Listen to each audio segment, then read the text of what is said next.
is it Haroun or Haron? Haroun. Haron. Yeah. Was born in Darfur in Sudan. And hopefully you know the war began 13 years ago in Darfur in 2003. And it is a war that continues today. Taj will tell you his story. He left in 2004 and came to Israel in 2008. You'll tell all of your details, but what's very important for all of you is that, like you, he's studied his BA and now is doing his MA at Tel Aviv University, and has been very involved in the Darfur refugee community here in Israel, and also with the other organizations that he'll tell you about, B'nai Darfur and the asylum seekers, which may be an area that you're not familiar with. So here next door to us, we have a lot of issues in this country that aren't at the front of our acknowledgement. And so studying the Holocaust is incredibly important, and understanding what else is happening. As I mentioned, 13 years of a war that hasn't ended. It's a genocide that is ongoing in Darfur. So, enough of that, please. Thank you. Okay, so first of all, thank you, Beth, for the wonderful introduction, and thank you guys for welcoming me here. My name is Taj, and I was born in Darfur, as she mentioned, and I'm here to talk to you about that. I'm gonna tell you about my personal story, and then connect that to the situation in Darfur and my family, and then also our situation as refugees from Darfur here in Israel. Before that, I want to warn you that English is my third language. It's not even second, so I will try to do my best to explain everything. And if you don't understand anything, you are totally welcome to ask me immediately. My story is a very long story, but I will try to make the main points, and later on I will give you the chance of asking if you want to ask any question. Now,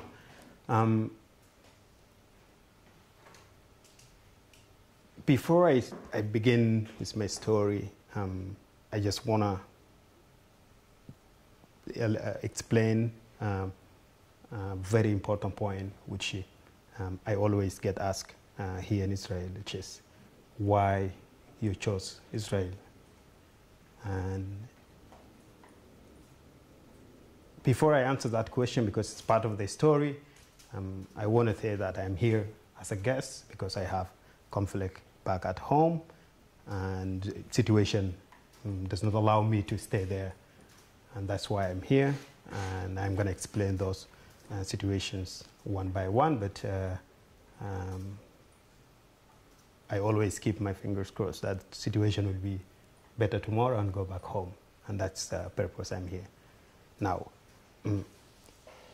I was born in Darfur in a very beautiful village. I was a young man living with my family, and until 2003, when the war broke out between the rebel groups in Darfur and the government of Sudan.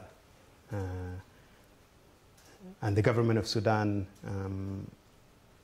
supported Janjaweed militia, the normal militia. They are not part of the army, they are not part of anything, they are just militia, and then the government supported them, gave them weapons to attack villages of specific ethnic groups that the rebel groups were founded or formed from those tribes, those ethnic groups.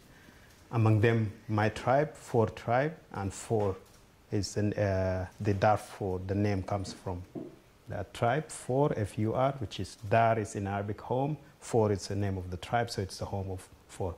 And that's my tribe. And the second big tribe was Sagawa, Masali, those 3 tribes. They were part of the rebel groups that attacked the government in 2003. Then immediately the government declared the war, Arabs against African, Arab nomads against African indigenous people who live in villages. That wasn't the beginning of the conflict, because the conflict started due to the lack of security. You know, there was a lot of smuggling, ambushing, due to the development, you know, lack of development, because we didn't have anything, literally, no infrastructure, no electricity, nothing. Education system was collapsing, everything was going down, and the government was intentionally neglecting the region. And that was the aim of the rebel groups, to gain what the region deserved. But the rebel groups were not formed only from our groups, from our tribes, but also the rest of the tribes, because in Darfur we have so many tribes, among them even some of the Numus tribes.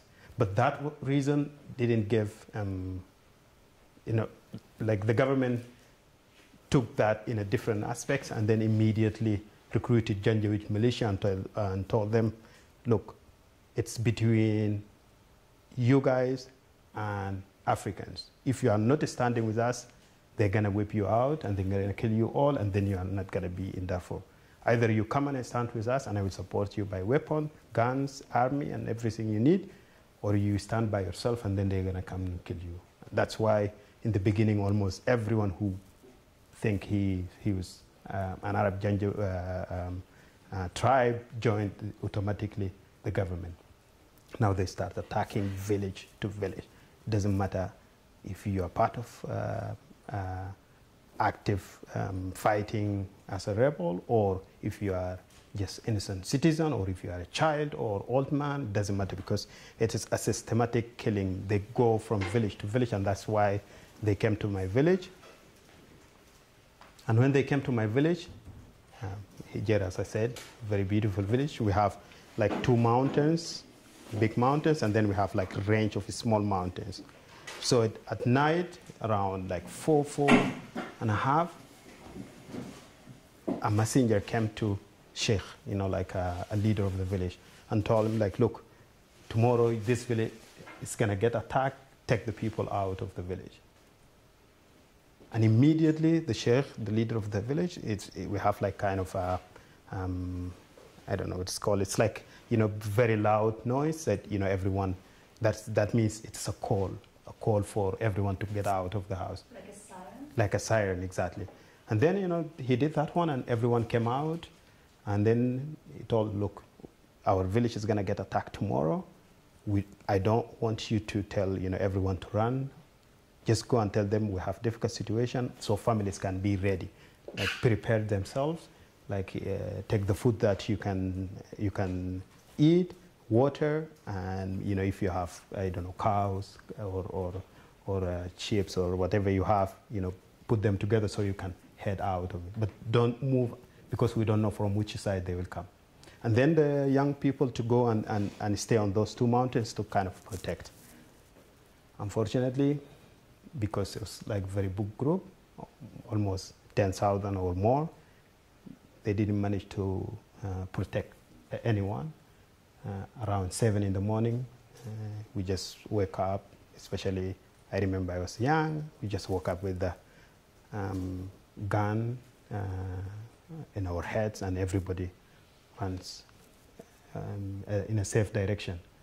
They came from, you know, we have 2 mountains, and then they came from one side, and then you have to just run the different direction. And luckily, me and my family, we ran together. We went to a place called Murne, which is the place until today my family live. It's a camp now. Many people came to the Murne place, like the camps, like individually, especially families. Everyone who was not able to get ready earlier ran in a different direction. So it was a lot of chaos where, you know, you have kids running by themselves, you have families, you know, each one is in a different direction. And they killed a lot of people. Many people were killed on that day, among them families. In one place they were killed like 8 people. I have my older sister's husband was killed at that day, and my father's second wife, like a step mom to me, she was thrown alive in a fire. Like we had like a shop where my father was selling goods. And then because she was living here, her mom was in a different place. She went there to tell her that, you know, get ready and take our stuff, and then they can come together to our house. So if there's anything, we will run all together. But then she was late, and they didn't come on time. And when they came, there was already the Njawit militia were already in the village. So they kind of just took her and threw her on the like a shop, like a supermarket, but a small one where we have goods. They just put the diesel on it, and they put fire on, and then they threw her in. And until today, she's still suffering. Like she has almost everywhere kind of burned. Unfortunately, she didn't die, but she suffered more than the death itself. And then we went to Murne, and in Murne, we stayed there from the kind of in the middle of 2003. I was there until the end of 2004. That was the time I left the camp. And because they were actively attacking everyone in the village, now when we moved to the camp, there were no any option to attack anyone.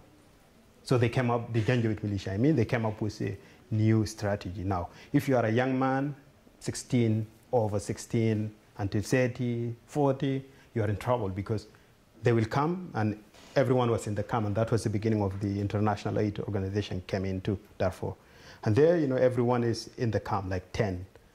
And they will just come with, you know, horses or camels, and they look from the top and see who is in. If you have young man, or if they know there's someone young, they just take him who knows where. If you are not lucky, they kill you. If you are lucky, you serve them in their camps, or they recruit you to come back and fight with them against your people. Now, because in the beginning, the situation was so difficult that, you know, everyone is in his own kind of, like everyone is running in his own direction. Everyone is trying to find his family. By the end of 2004, the situation changed, became much better, because now, you know, people are gathering. Even so, the fight is still going on. The burning of villages continue, but still, people are like in camps. Like everyone moved to camp, either close to the city or in different places. Now, this new strategy that they came up with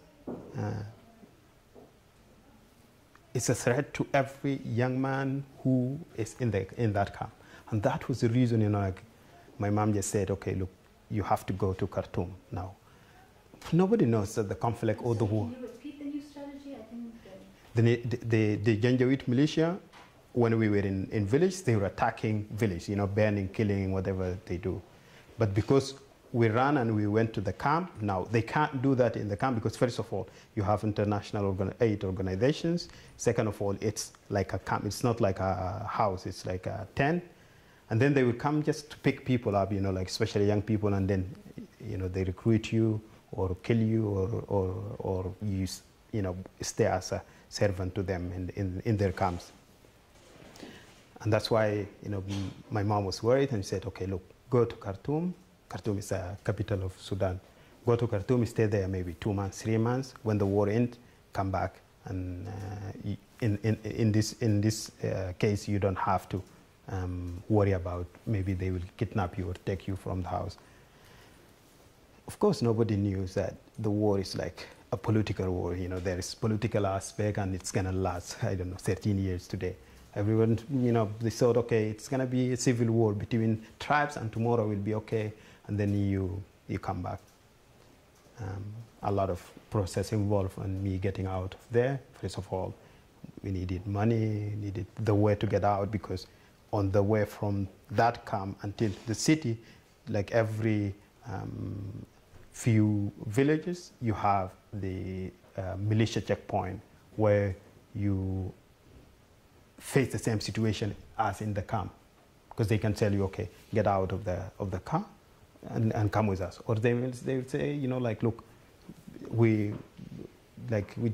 just pick you up from there, from the car. But luckily, I managed to go all the way. I went until Khartoum, and that was in the end of 2004. And I went to Khartoum, and I was, first of all, I didn't know where to stay, where to go, but I had my mom's sister in Khartoum with her husband, and then I had to find them.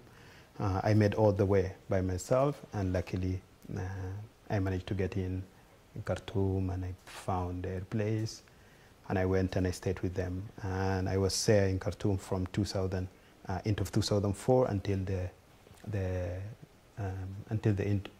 into beginning of 2007. Now, a different situation in Khartoum appeared. In Darfur, there's active fight. Like, there's, clearly government with its militia, and then you have rebels, and then you have everyone who is a victim, burning village, and they're killing everyone.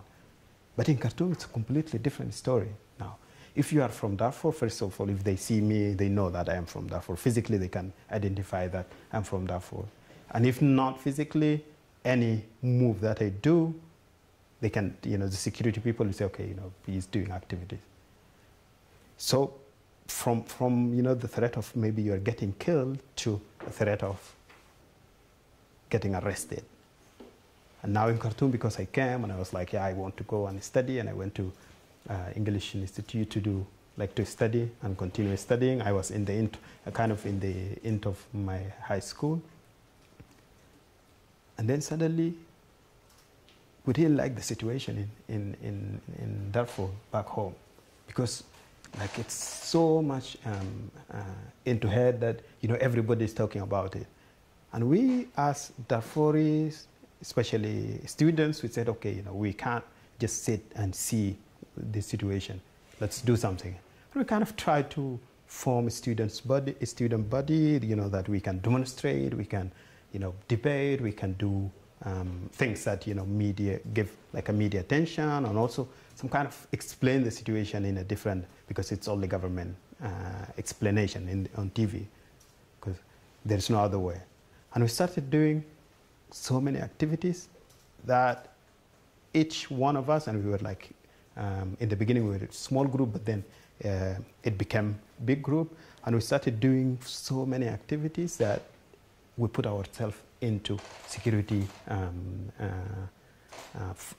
we got a security file. This person is dangerous, therefore he should be arrested. And I was arrested twice for that. The first day I was arrested because we were having a debate, and we were talking about the situation in Darfur and how women and kids are suffering from what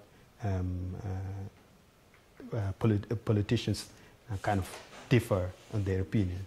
So we were kind of having, but nobody knows, we have security personals inside our debate. And I remember I have one of my best friends that we were together, Adam. He's now in Cairo. We got out from the English Institute just to go home around 6:30 in the evening, and there was a pickup, a car, a small car that's opened from the behind, and we were just taken and thrown into pickup, and they put their feet on us like this, and they took us to security base. It's not you get arrested, everybody sees you, everybody knows who arrests you. It's just normal people with normal clothes, and they arrest you, and nobody's going to say anything. And they took us not to prison or a place that's known. It's like a secret house in a place called Bahri. I don't know if you know. It's like a small area in the north of Khartoum. And they took us there, and we spent a night. We didn't go in the same room. They took us in different rooms. And then we spent a night there from that 6:30 until the next day around 5, they release us. Of course, they do whatever they want. The torture, anything you can imagine, you face it. You face every possible thing that can make you speak. They ask you to, whatever they want, they do. It's sometimes it's even impossible. For me, that was the worst day of my life, the night that I spent. And I was released and I was asked to come back and sign every Thursday, like sign a piece of paper that I'm here and I didn't go and join any rebel groups. Of course, I didn't go back because I had unimaginable night there, so I didn't go back, and I started kind of hiding myself and not showing into places that I used to go normally. And then suddenly I got, after like 2 months, I got arrested in the house that I used to live, like in my aunt, like my mom's sister. And that was around like 2, and then suddenly we have people jumping from, like we have these walls, small walls around each house, and then suddenly people were jumping from it. And everybody, even my aunt and her kids, we were all sleeping outside in beds, and then suddenly people are jumping, and then they arrested me, and that was the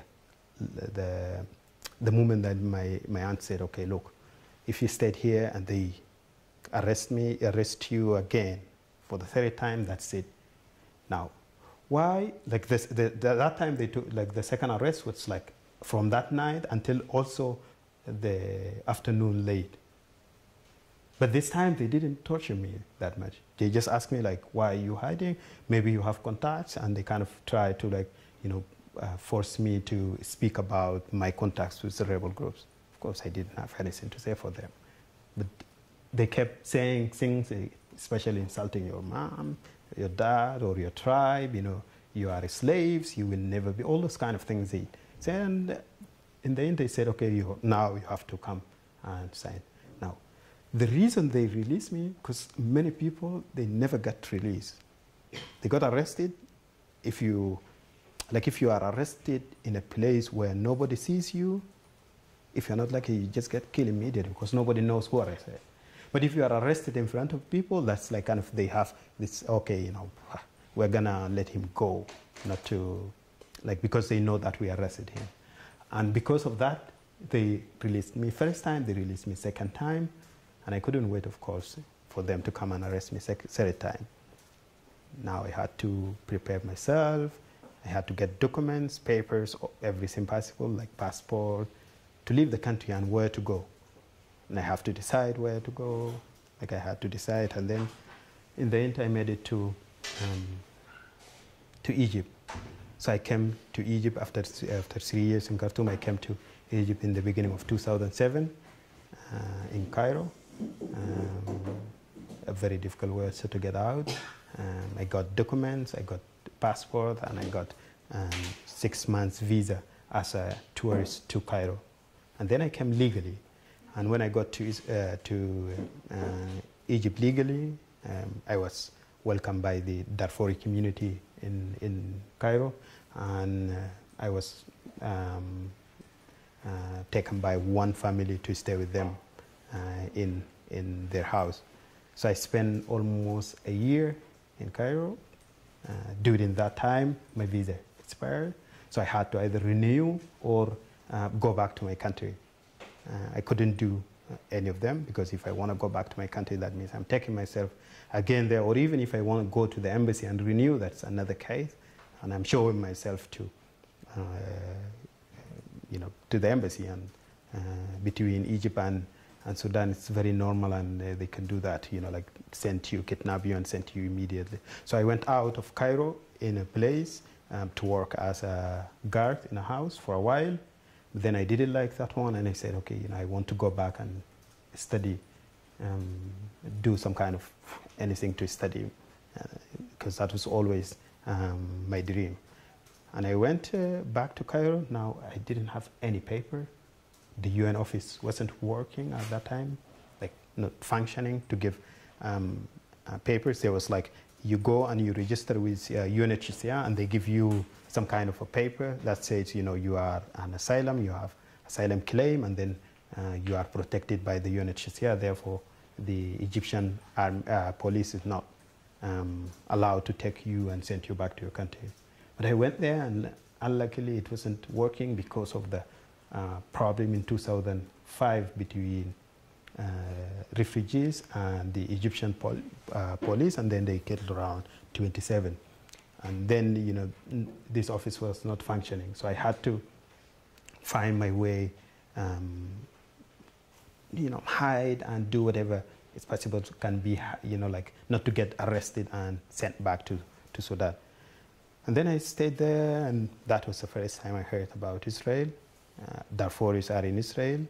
They are safe. They are protected by UN, and nobody's going to deport them back to Sudan. And for me, it was a bit of shock because it was first time to hear first that Sudanese are in Israel because I've seen on TV a lot of different propaganda about Israel and also different images about Israel. And then again, the Darfuris are in Israel and they're safe and nobody's going to deport me. So it took me a while to decide, and finally I decided, okay, I want to go. So I had to prepare myself because I had to pay $300 to Numatz to kind of help us until the border. And then we were 7 Darfuris. Each of us paid $300, and they took us until the border. That was in February 2008. I think it was in 4th of February 2008 that we got out of Cairo. But then we couldn't come immediately to the border because at that time there was like some kind of a fight or a war between Israel and Gaza Strip, and then they said, okay, we have to keep you here until the situation becomes kind of calm, and then you can cross. And then they kept us in a place, like in a farm, like kind of a huge tent, and we were there for 10 days. And then in 14th, the Bedouin who helped us to the border. It's a legal way to get into Israel. There's no legal way at all. Yeah. You can't just get on a plane and that's get flowers and do no passport. Yeah. Yeah. So it's like you pay $300 to the nomads, they smugglers, and they help you until the border, and they tell you go. And when they said go, you have to just go because there's no way out of that. And then we stayed 10 days, and in 14th, we said, okay, today either you take us to the border or we will leave and go back to Cairo. Because, he was giving us 1 meal, 1 bottle of water for all of us, and it was some kind of a very difficult situation. We said, okay, either take us to the border and we will cross, it doesn't matter if they kill us or not, or you take us back to Cairo. Because also to go to Cairo, we can't just leave the farm and go by ourselves. It's like outside of the area. And then he said, okay, I will take you. And he took us the nights of 14, but we couldn't cross. So we stayed very close to the border that night. And 15th, like around 2, he took us to the border and said, okay, that's it. Now you have 3 options. And you have to decide. Either you make it to Israel safe and you are lucky, or you might get shot by the Egyptian army. When you start running, they start shooting like as if they are in a war. And that means you are not lucky. Only if you are not lucky, they will catch you, and then they will send you back to Egypt for a year in prison, and then immediately back to your country. Of course, nobody wants to face the last 2 options. Everybody's like, okay, we will make it. And then all of us, we agreed, okay, let's do it. Let's make it. Now, it's very difficult when you look back to where you come, and then suddenly you have options where you have one option might happen. And that was kind of like a push for us that, okay, if it's possible to make it, let's do it.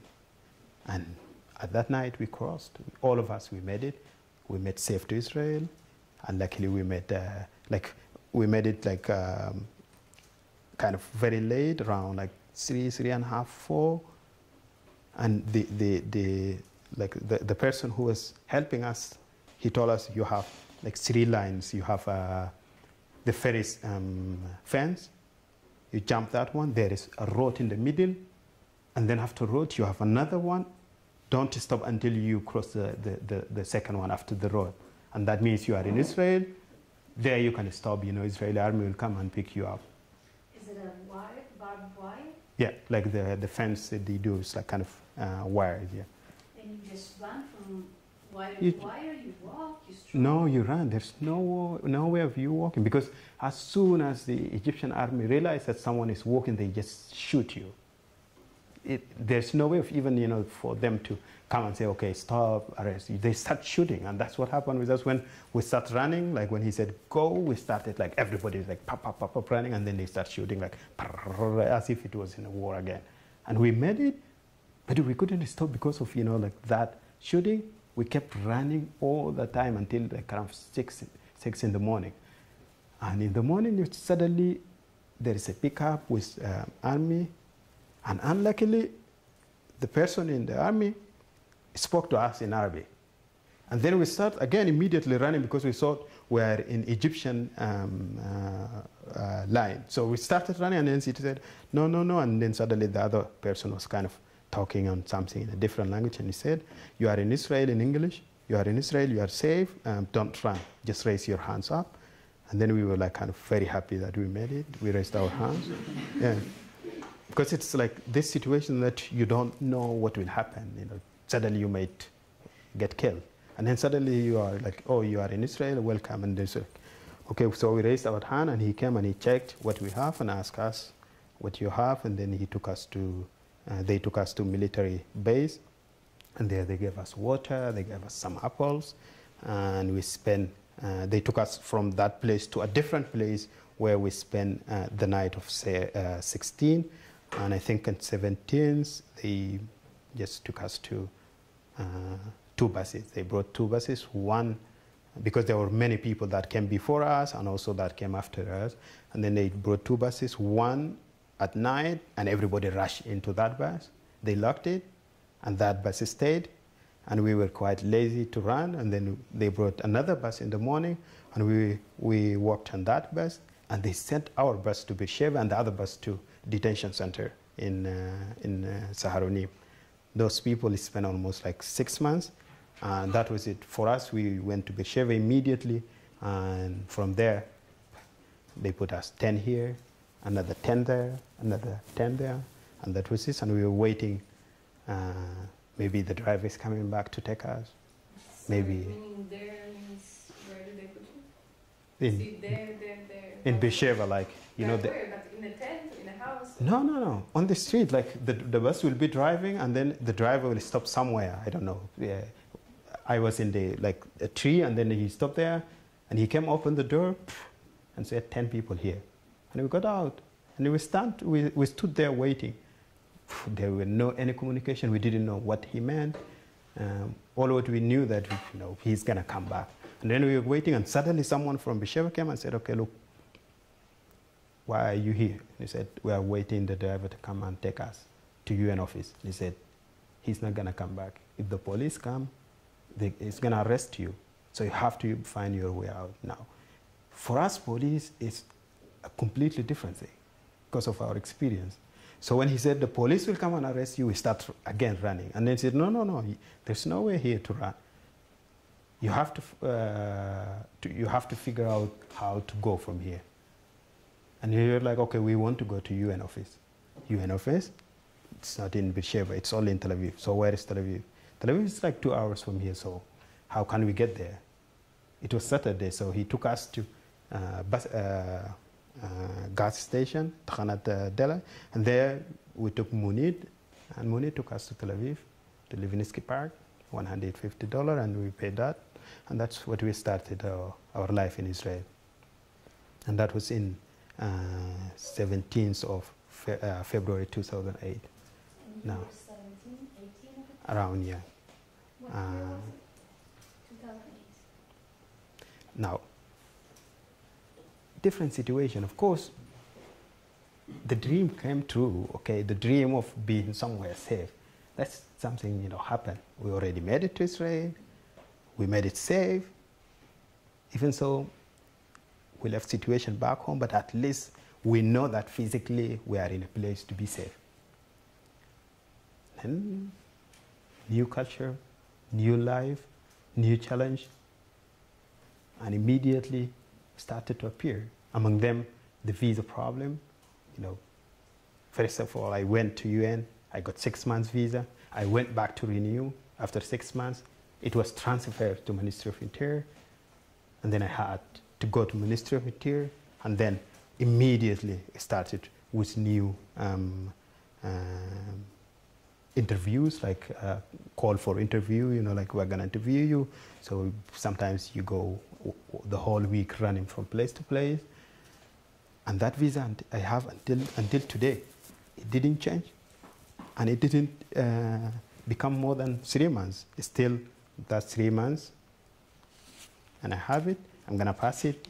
Make sure you send, give me back, otherwise I'm gonna be in prison.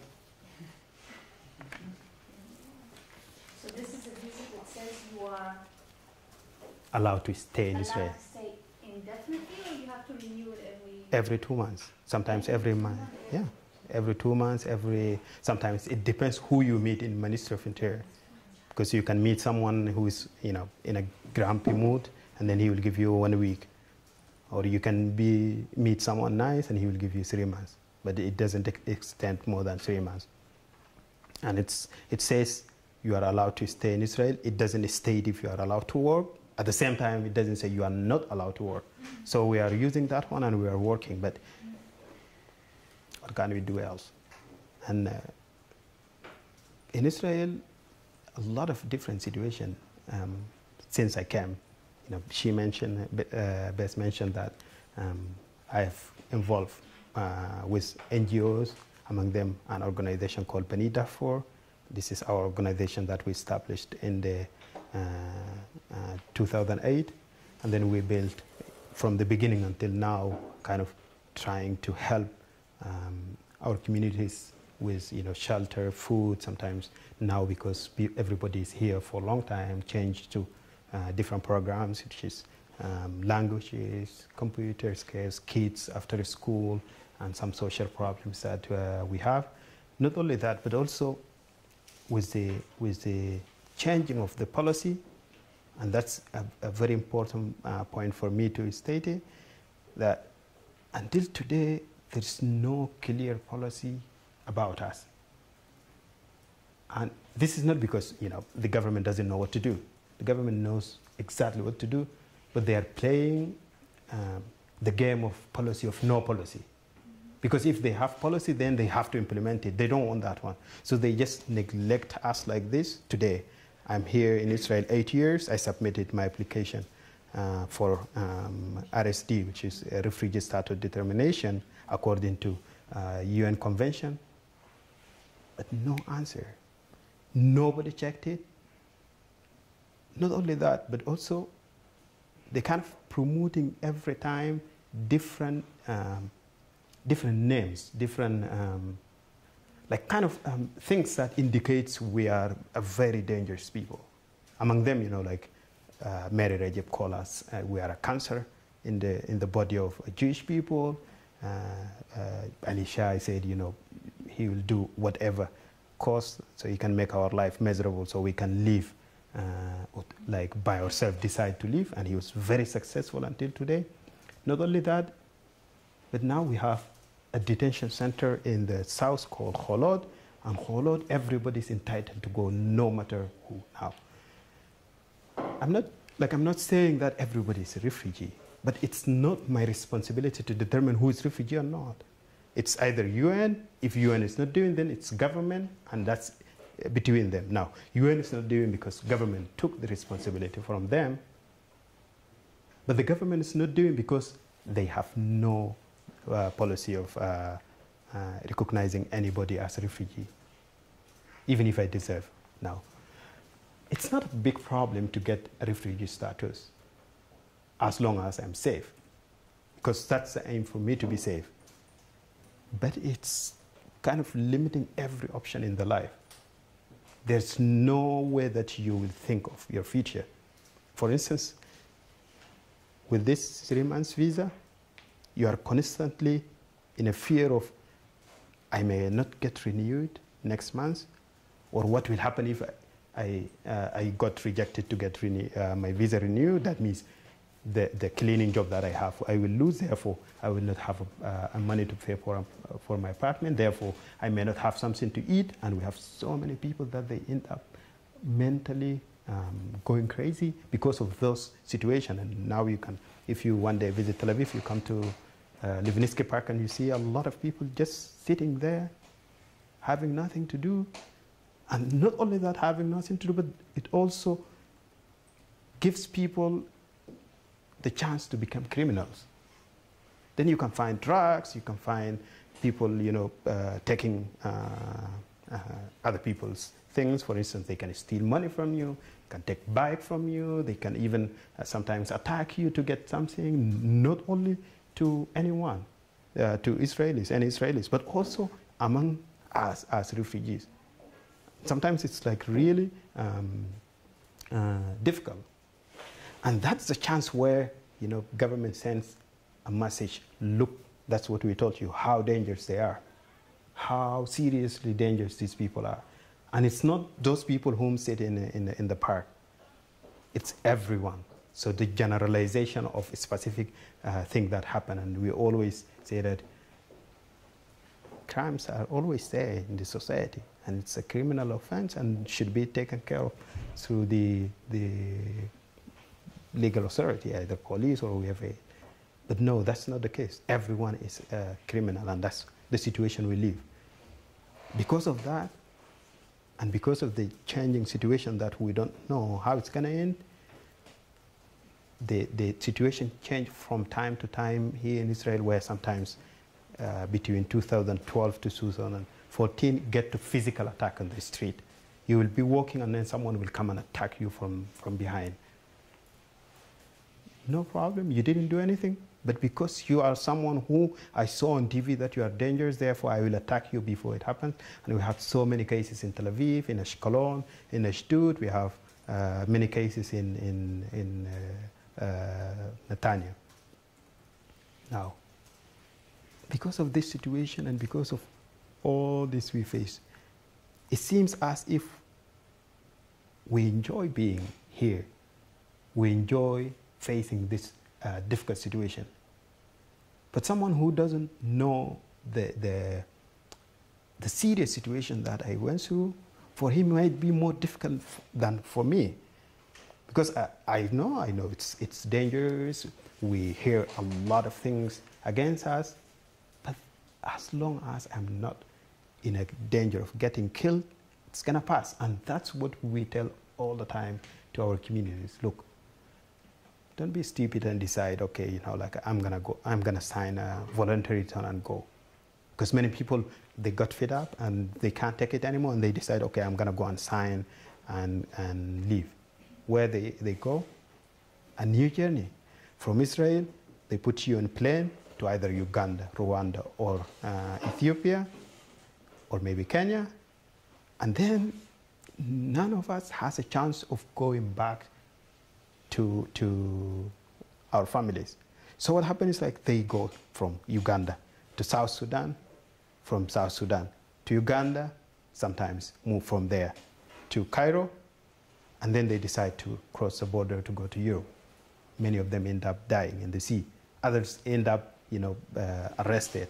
And when they arrest you in Cairo trying to cross the border to go to Europe, they send you back immediately to your country. So we have so many people that they end up back in Sudan. Now, you go back to Sudan and immediately you have so many offenses you committed. Among them, you know, crossing the line. You know, we have in our passport, it's written every country except Israel. And we did that one and we came to Israel. That's the first offense. And according to 130, the article 130, you should be hung out in the public. But they can't do, because, you know, now that's not legal. That's not legal according to international, of course, not according to them. What they do is, like, you are forever in prison. Many people end up in prison now. Not only that, but how many of us here, according to government, say, okay, Sudanese are between 10 to, I don't know, 20,000. Among all this number, the big number that I said, only, I think this year we have 3 students and like 2 or 3 of us that graduated. So among this huge number, we have like 6 or 7 people in a better position than doing something for the future. Now, imagine that, you know, we have a big problem at home that needs our involvement to be solved.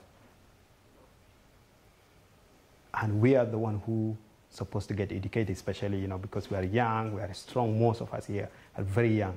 And then we end up fighting for survival. Who's going to end the conflict back at home so we can go back? And when they ask us, so when are you going to go back? I don't know. Who is working to solve that problem so I can go back home? And I don't have that chance. So here immediately you see the visa issue, which is 3 months, that in the beginning I said it doesn't affect.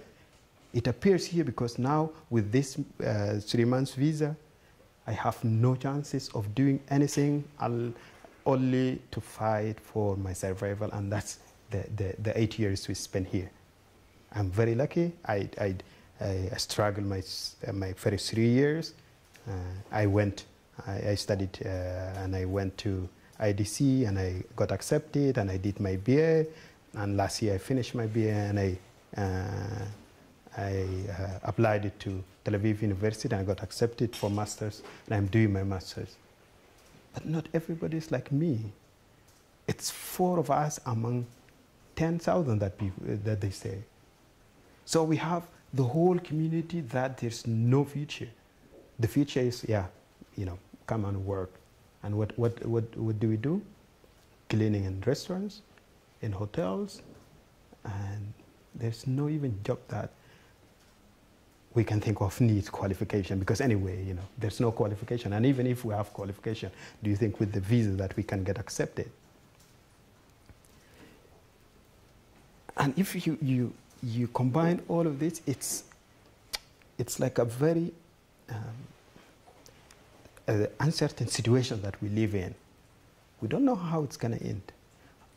And that's why in the community, like recently, especially in 2015, we have so many people, even the 600 people that the previous government decided to give a group protection called A5, which is a visa but longer, like a year.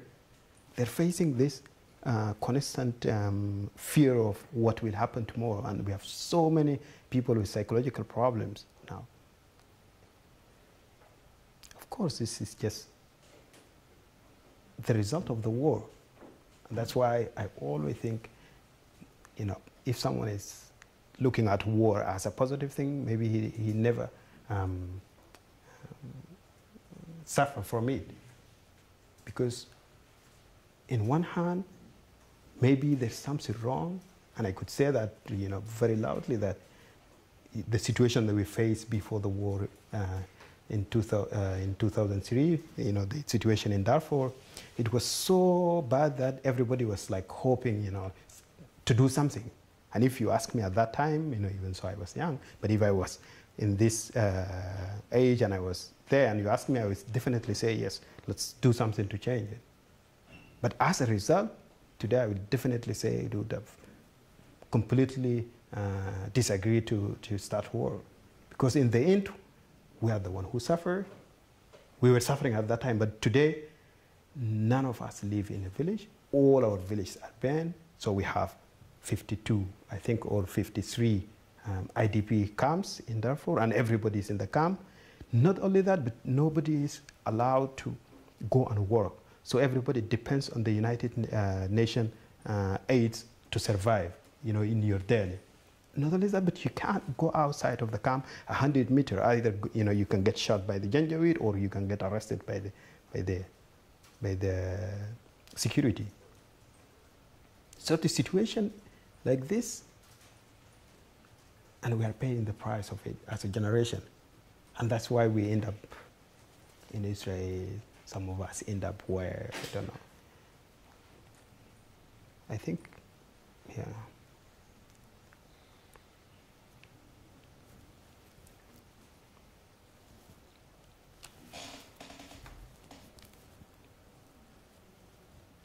I think we as a community, we have almost every possible small problems that we have now here in Israel. And in Tel Aviv, we're doing a lot. Not only, like, you don't need to be physically there.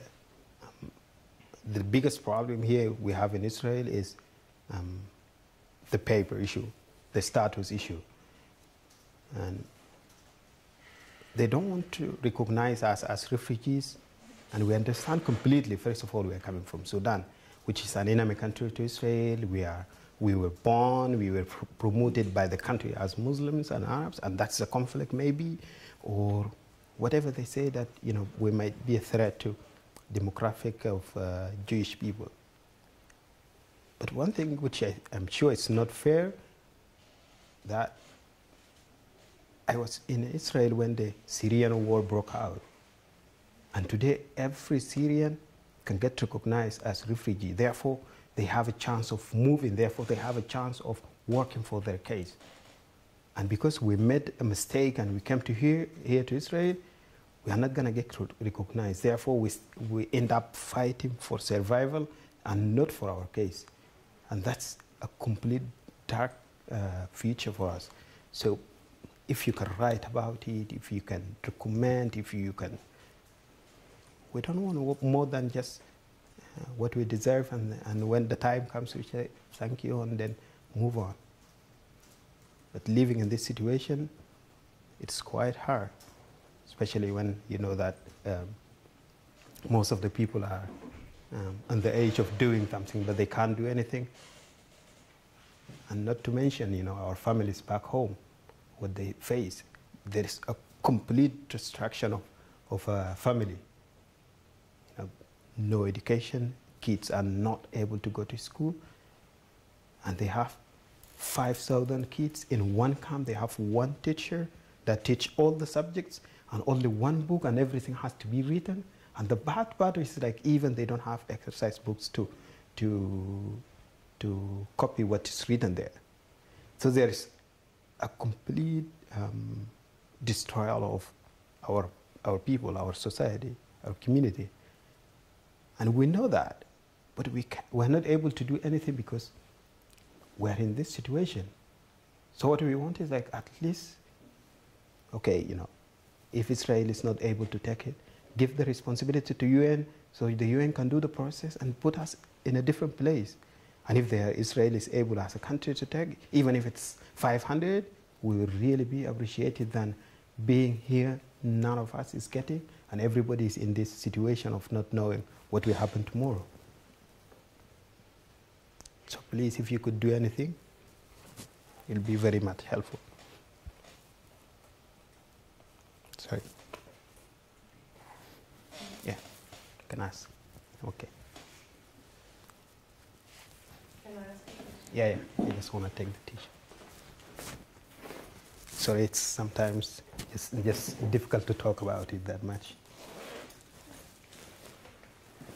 You can ask. I don't want my question to be against you, so I just want that I really admire you for your courage, and, you know, like, and you're a student now and everything, you press through the difficulties. But I am myself a person who immigrated, not was a refugee, but I immigrated on my own a couple of times to very different countries and on my own, not knowing people. I personally think, and you as an educated person would know, that there is always a way out of every situation. And I pray and I wish you that you will find a way out. But I feel that you said that you guys are able to work on those visas. Maybe yes, maybe not, but you're still working, so you're earning money. And I appreciate the fact that Israel is a very difficult country, because even I am a European, I cannot stay here without a work permit and live here, because this is a Jewish state, and I appreciate that.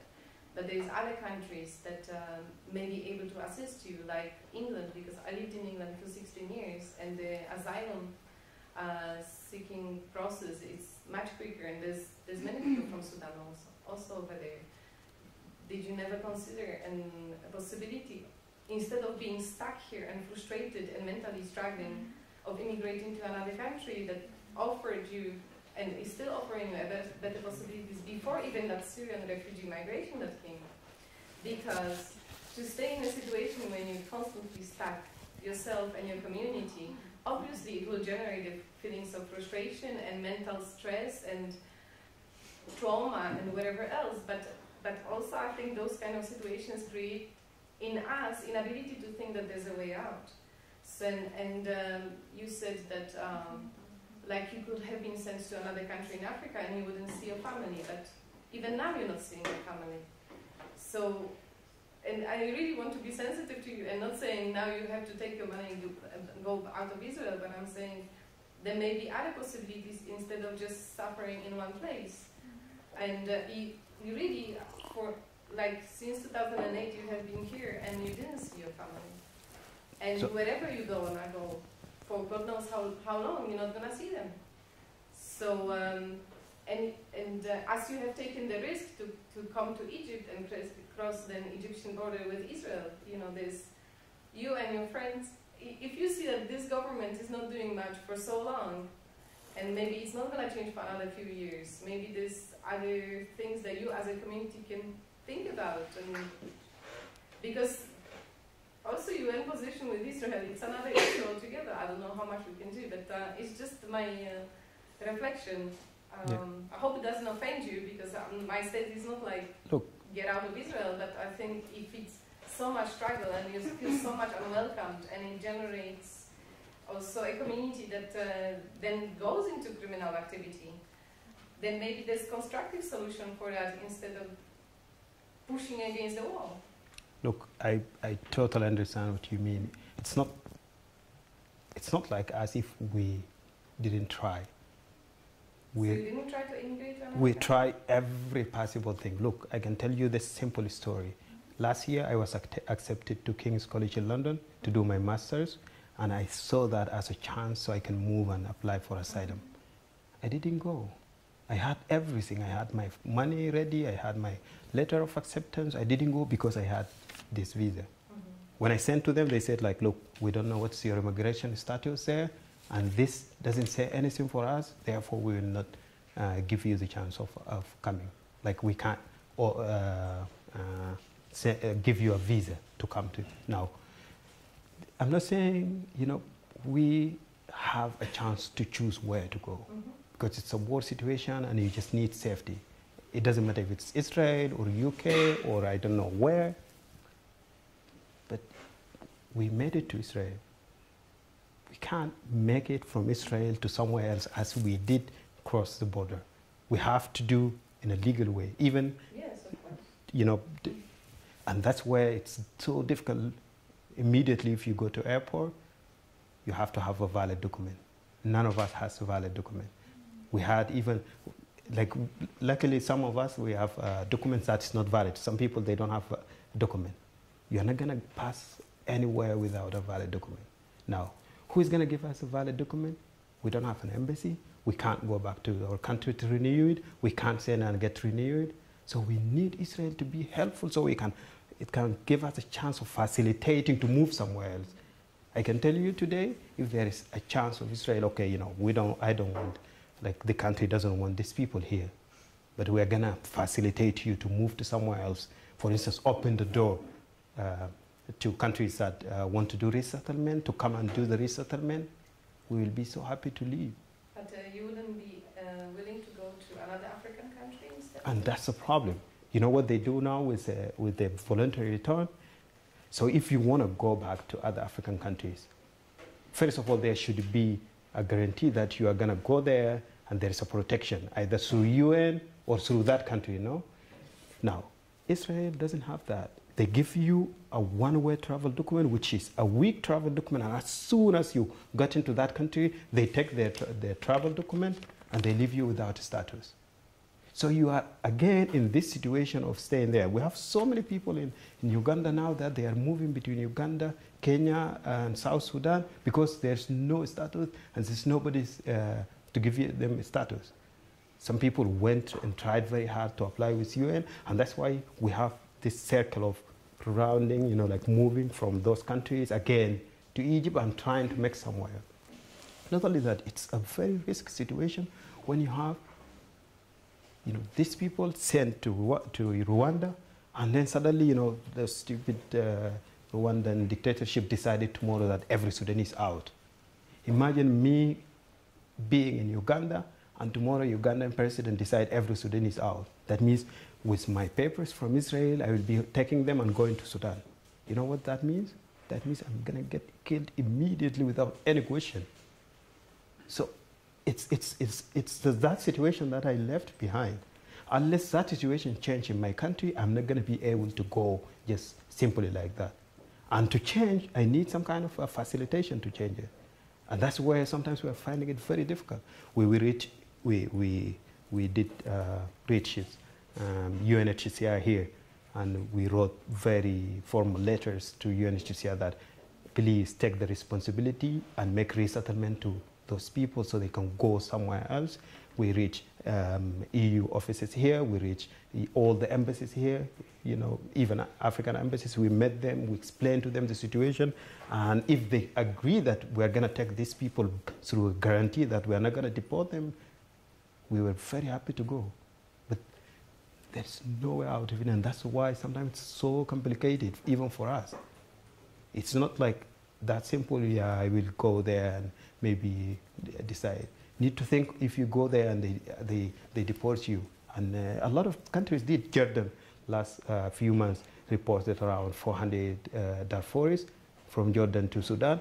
Most of them are now in jail or managed to run again somewhere else. Egypt did that one in 2005 and also in 2012.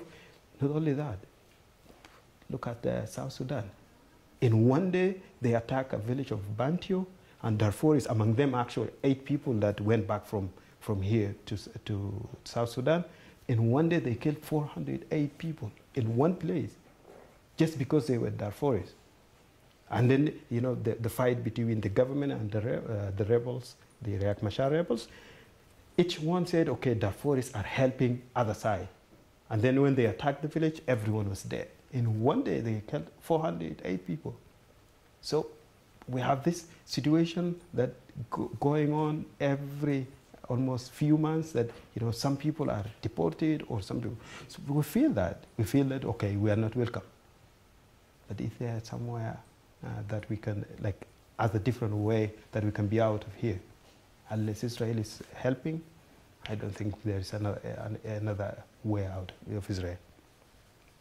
Yes, guys, I just want to say that for us it's very difficult to comprehend what it means to have absolutely no control over your future, your fate, or your life. It's not a matter of choice. We are so lucky to have a choice. You could immigrate to England, and you can go back to Poland, and you can live in Israel. But we're very, very privileged. And also, you're talking about an entire different situation of a person who doesn't have any legal identity. That's why I wanted to clarify, because I don't understand the situation. And also, it's a big difference between if you immigrated, you have a chance of going back. But if you are forced to leave, there's no chance of going back unless the situation changes. And that's the situation we have here. Yeah. I can give you one advice. It exists like a paper like World Passport. You can buy it for $100 or $200, and it's possible to travel to 4 countries. So it's kind of paper. If you have nothing, it can help you. I know from my Ukrainian background 3 ways of legalization: to study, to marry, and to buy false papers. Say it again. To study, to marry, and to order false papers. Or you can try to order like these fantasy papers. It works. Not at all situation, but it works. So it's very good idea. It's like here. It's kind of paper. You can use it really in 4 countries in the world. Perfect. So look, it's like we. I just want to explain one very important thing. Look, we experience the illegal issues, especially trying to cross from Egypt to Israel. That was illegal thing we did. now we have a chance of applying asylum. Are we so bad that we don't deserve the asylum? It's a convention. It's a UN convention, and everybody deserves whoever went through that difficult. And Jewish people know through the history what happened to Jewish people. They immigrated to different countries, and that's why today, whenever I meet a Holocaust survivor, I know the story, how difficult was it. Are we so bad that we don't deserve this process? Like, what's so wrong that we can just get asylum status, and according to the regulation of the UN, that gives us a chance to go after that, instead of trying to fake a document, which is an illegal thing to do, or instead of trying to again do an illegal traveling to somewhere else. And that's why we kept fighting. Like, look, we kept struggling and saying, we don't need anything. We just need, according to the Convention of 1951, the Refugee Convention, do our process. Even if there is a rejection, we're going to accept it. But as long as there is this convention going on, it's difficult. It's very hard. Yeah. Do you have contact with your family? And if yes, do you tell them about all your daily difficulties here? I have a contact with them. I don't tell them about the difficulties because I know the situation they are in. I am way better than that situation. I'm not like, I can't add to that more. It's very difficult to contact them. In the beginning, the first few years, they were only through writing a letter and then send to Syrian country, where they can send it to Khartoum, and then it will get to Darfur through a friend, and sending through a truck or a bus, which will take long. Now it's quite different because now there's a phone line that you can reserve in Murne. You can reserve, and then you come and talk on a specific period of time, because so many people are calling their families. But still, it's quite difficult, especially emotionally. It's very hard to talk to them from time to time, feeling that they need you, like they need you to be here, to be there, but there's no way that you can be there. So it's sometimes very difficult to talk to them. So me personally, I'm talking to them from a while, not regularly, because I know it affects me. So your family is asking you to come back? They always ask to come back. They always say, whenever you talk, they always tell you, come, come. But if I put my leg there, I'm sure they're not going to even see me or know where I am. Because, look, it's not like, they are in a place that they know everything. First of all, they are in a camp, and they come, there's no electricity, no TV, no even internet. Therefore, for them, it's not that politically complicated. They feel it's, sometimes they can even tell you, if you die, it's just your fate. Or if you arrested, it's just your fate. God thrown, I don't know, somewhere that you end up in the hands of those people. So sometimes it's very difficult to explain exactly the steps that might happen to me. And they say, okay, you come, we are waiting you. I remember I was talking to my mom, by the way, passed away a few months ago. And I was talking to my dad, and because he's paralyzed one side, because of the war, he paralyzed head, hand, and leg. And he said, I can't hear him well, but tell him to come because it's age to get married now. Literally, he was like, he has to come because it's age to get married for me. And it's very simple, because all what he wants is to have his son get married, so he will see him happy and stay there. But it's not going to happen, of course. And I can't tell him, look, it's not going to happen. I'm interested in hearing about what you learned in school, what you got your bachelor's degree in, what you're working on in your master's. Do you enjoy going to college? Yes, I I really love my courses. Like I enjoy it very much because, first of all, I was doing political activities while I was in Khartoum as a student. And then when I came here, I was doing activities with NGOs and also with the community. So when I went to IDC for my BA, I did BA in government, political science. I specialized in conflict resolution and counterterrorism. Almost every theory that we were studying, I felt as if I knew it previously, because there were a lot of things that I went through, but I didn't know theoretically. So it was like, for me, it was like, oh, it's kind of like, opening my mind, like, oh, this is this theory. So that's why it's happening, like, especially things connected to the conflict and for instance, I remember this one day, professor was talking about when there is a conflict, ethnic groups tend to kind of go back to their ethnicity, kind of be close to their ethnicity because they fear about the situation, therefore they don't feel safe only in the circle of the ethnicity. And whoever is not part of it, you can get singled out as a they can tell you traitor or whatever, they can call you all different names. And we had exactly the same situation. We had, sometimes that if you are a young man staying at home and not doing any activities, you are not going to have any friends around your tribes. And not only that, but you can even get attacked sometimes because they want you to do something because of that situation.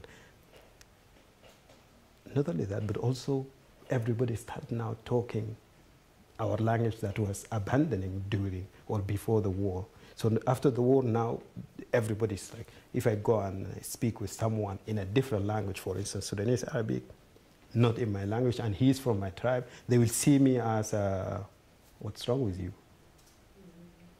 So all this is like kind of a theoretical aspect that, kind of opening my mind a lot. Not only that, but I've gained a lot of knowledge regarding the conflict, regarding security in all terms. And is your master's degree a continuation from what you were studying in your bachelor's? Yeah, almost, yeah, except I add communication because now I'm doing political science and communication. Okay. Yeah, I did only political science. And my hope is like one day I can use this knowledge to take part of solving the issues at home. It's very, it was a bit challenging, but it is very interesting knowledge that I gained here in Israel. Do you think you'll go for your PhD? I'm quite tired. It's challenging and it's difficult, but yeah, I don't think I will do that for now. Maybe I will try to find my way out in any means, and then after a while, I work for a while, and then I will think of that. I think for now, it's enough. I'm wondering, it occurred to me when you talked about being dropped off in Beersheba and having to find your way to Tel Aviv. I mean, I imagine every time that you need to renew your visa and every time that you're trying to figure out what's going on with the government, how do you manage in day-to-day just figuring out how to survive here? How do you figure out what's allowed and what's not? First of all, that's not clear even for me until today. It's not clear what's allowed, what's not allowed.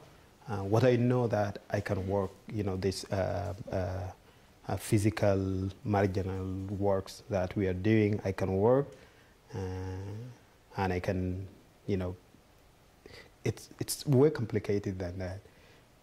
Because, until today, I'm not paying taxes. And not only that, they came up with a new policy saying that, everyone who is working, he will pay 20%, and his boss will pay 20%, and 20% will go to saving if he's leaving the country there. It's so complicated, I'm telling you, and I've been working with NGOs almost now 8 years. Sometimes I just need to go over it to explain to other people because I have it's difficult to know clearly that this is the direction you can follow. But day to day, we live, we work, we earn some money that we pay for our apartments and we pay for our food. And that's how we manage. I study, I got a scholarship, and I wasn't able to work for my last year of my BA, and now I'm working, not a regular job that I go from 8 to 5. I'm working, doing all kind of work like translation. Sometimes I'm working, applications, teaching, and I'm getting kind of amount of money that I can survive on it as a person. Other people are doing the same. Many people are working 8 hours, some people working more than that. And yeah, it's going.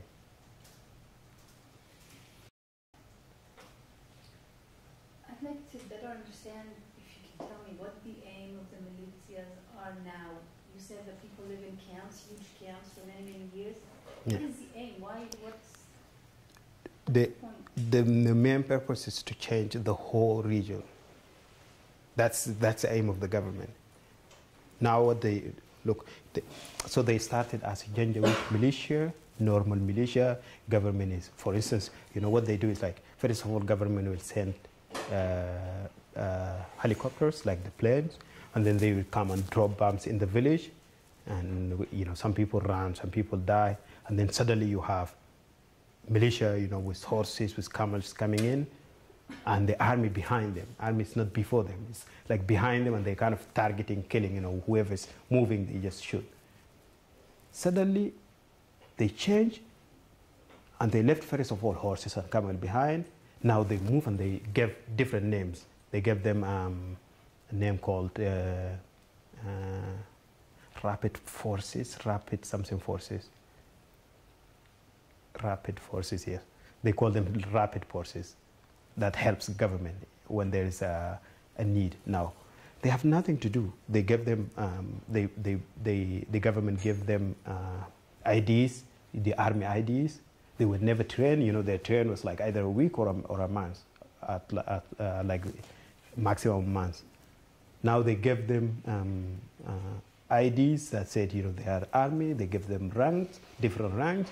Not only that, but the government is bringing like the nomads, the same nomads from Niger, Nigeria, Mali, Tawarik, and all those people, and they're giving them papers. Like in my village where I was born, today if you go and we have there's no village, of course. It's completely destroyed and burned, and you can't even figure out if the village was here.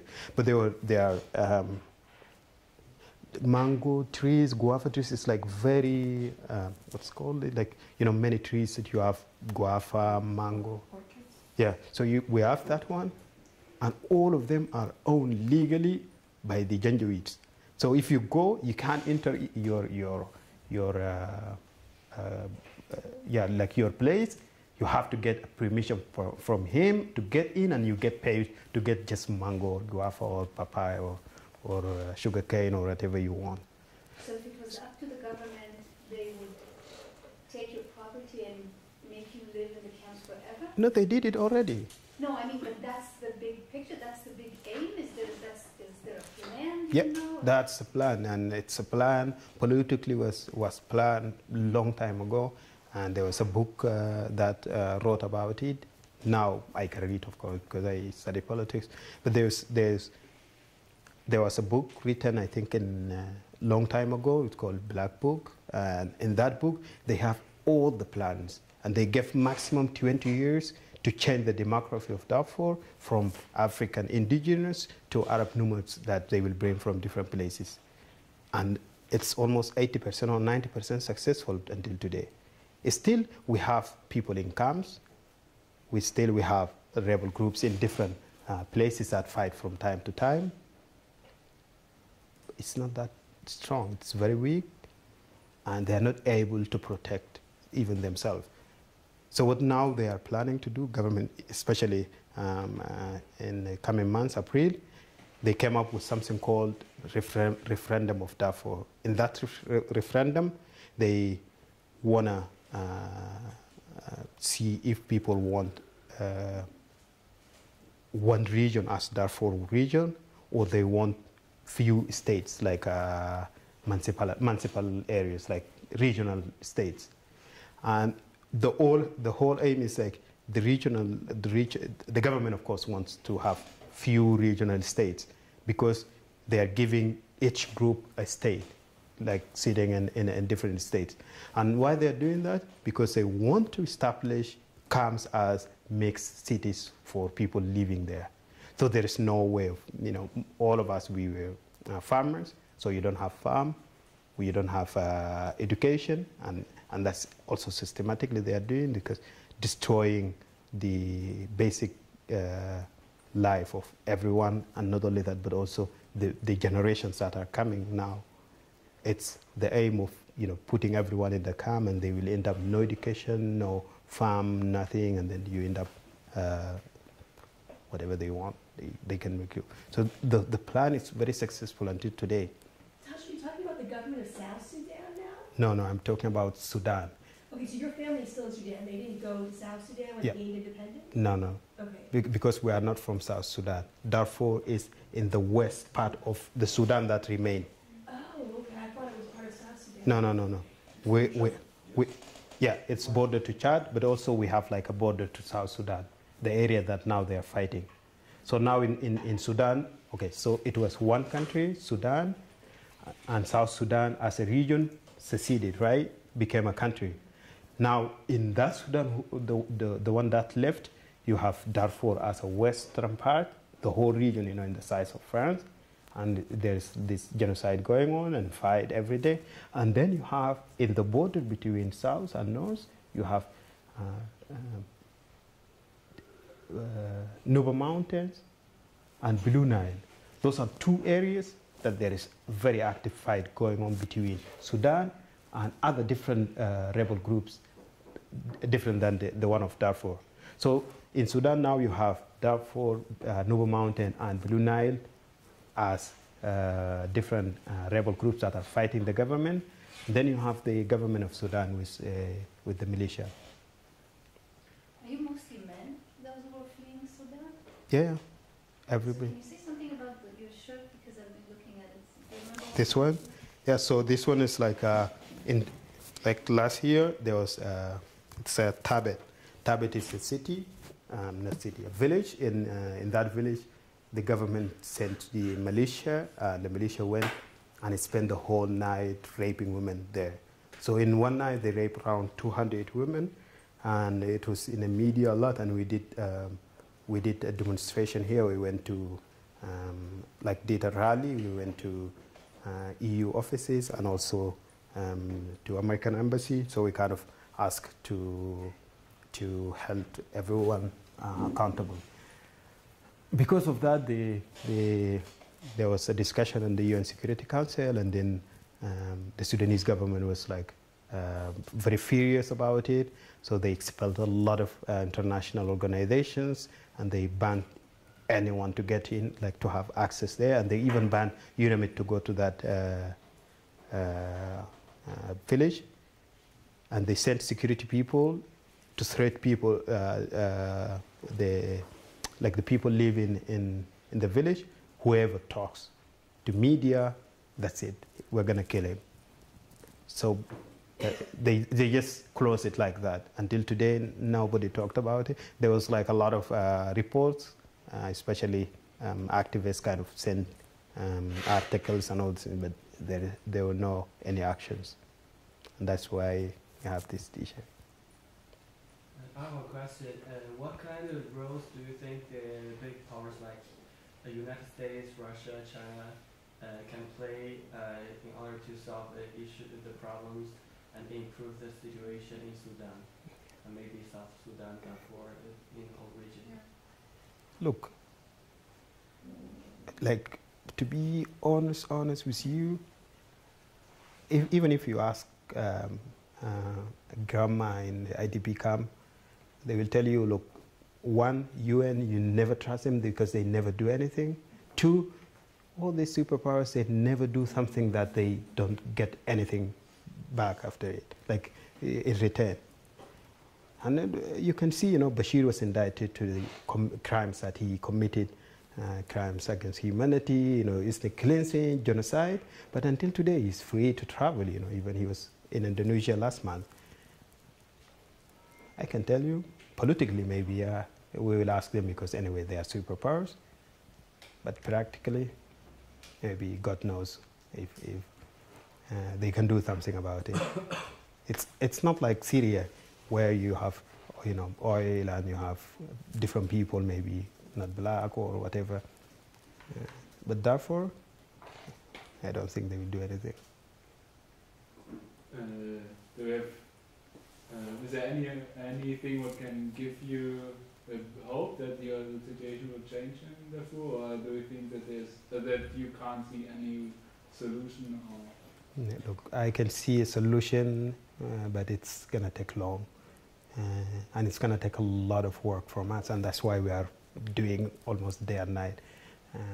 One thing that I'm sure about it is, every tragedy ends. Whatsoever time will take, it will end. But until then, it needs a lot of work, and that work could be any work, possible that can help. Do you think that something in the country has to change, or that you can influence the situation as much as is necessary to? Look, yep. So in terms of, also don't forget that the government government of Sudan, I'm talking, was very successful in creating ethnic conflict within people that they are fighting. For instance, among Africans who were suffering from Janjaweed militia, now we have huge misunderstanding, and that's because some tried to go and sign peace agreement, which was not giving security. Some too. So we had this misunderstanding, and that's the biggest problem, in my opinion, we have. As soon as we realize that we need to be in one hand to face the government of Sudan, I think that's even halfway to bring some kind of solution to the problem. And that's why today we have a negotiation going on among rebel groups, on those 3 different places. They want to unite together so they can be under one rebel groups, like one faction, and therefore everyone will kind of start supporting. Now, that's what I see. It's going to be a very a different way of changing the situation, but also, government of Sudan is a dictatorship, and they are imposing almost every impossible life limitation to the citizens. I'm talking about the non-African citizens that are in Khartoum, for instance. You have Nuba, and you have other Arabs that they are not part of conflict. So the economy is very high, the life situation is very difficult, and now people are realizing that actually this government is wrong. And that's one indication that shows maybe one day uprising will come up, and they will realize that we don't need to support the government, or we don't need to sit and wait, and that means it's joining forces, and that might change the situation. I don't see that international community will intervene one day, because anyway they have nothing to gain in Sudan.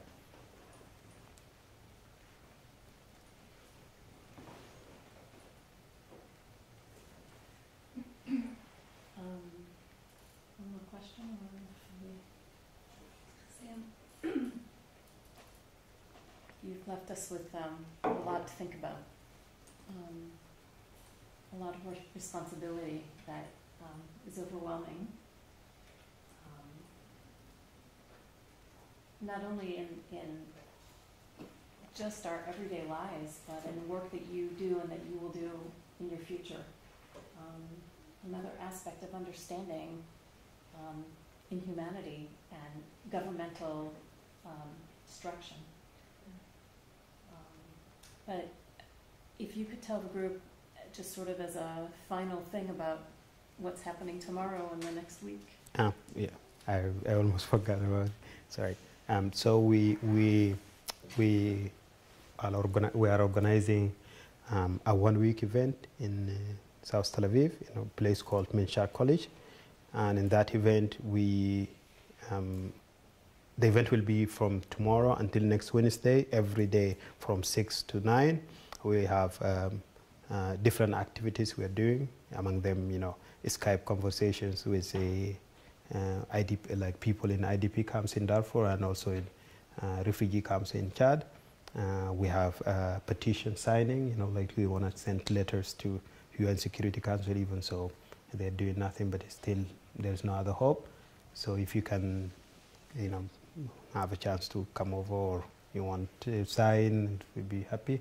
The website is benedarfur.org. B'nai, like B'nai, like B'nai Israel. Yeah. So, and the event also we have, in the event we have,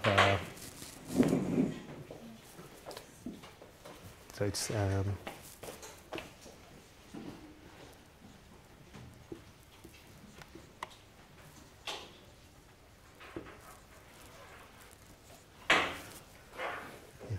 sorry.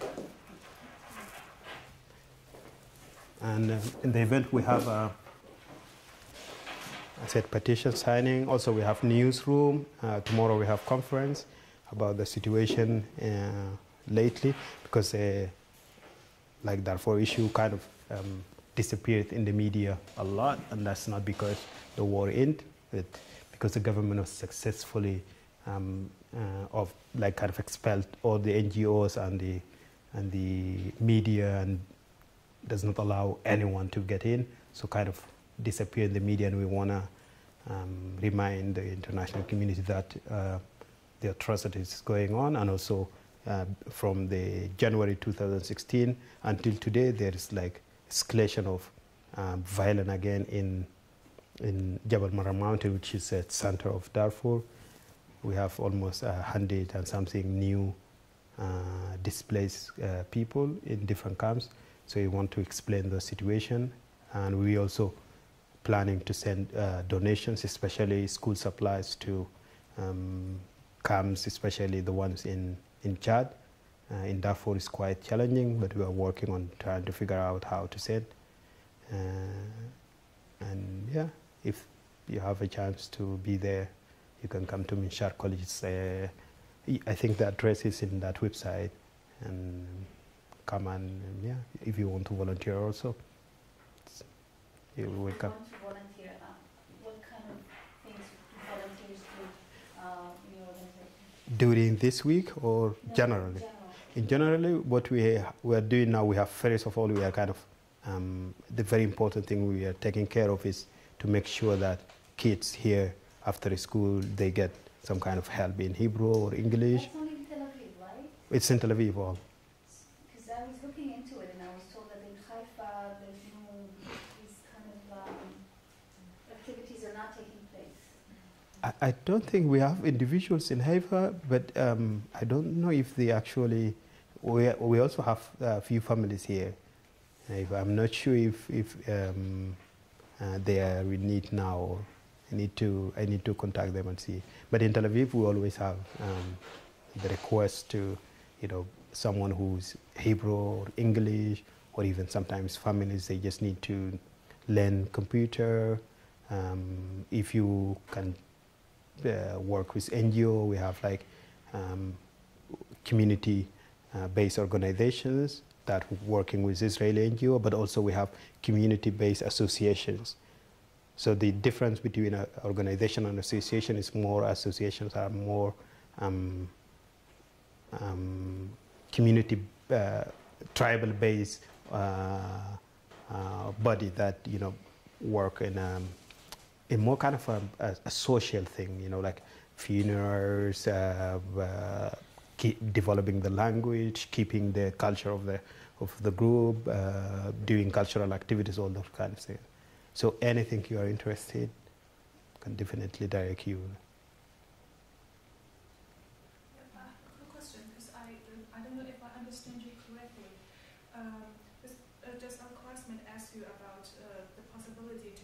to another country, and you said that Israel didn't facilitate in doing that. I got very confused. Since Israel was not going to welcome you staying here, why did Israel didn't facilitate you to move to another country? Europe has a similar problem. I guess that was Italy offered the refugees €500 and encouraged the refugee to move to Germany. So I have no idea why Israel didn't facilitate. Because Israel has its reasons. In the beginning they said, first, if we facilitate people from here to move to Europe, especially to Europe, not to African countries, because some people can go to Africa. That's what they are doing, voluntary return to African countries. But to Europe they said no, even if you have the A5, the one that is 1 year, you are not allowed to go. And that's because Israel sees if people can go from here to Europe, many people will come here to Israel, because there's going to be a chance of they moving now. That was before the fence that Israel built. But after the fence that nobody's coming in, Israel doesn't want to do that, and there's no clear reason. They just still keep that one that they have from the beginning, because now nobody's coming, but now they can't facilitate anyone. Even if you have F5 and you want to travel, you're not allowed to travel. You can only go back to one of the African countries that they have agreement with. And agreement is completely secret. It's not announced, it's not published, and it's not clear what is the agreement. And that's why we think, at least if there is an agreement to African countries, the agreement should include us to know what are the safety measures in that country that we are going.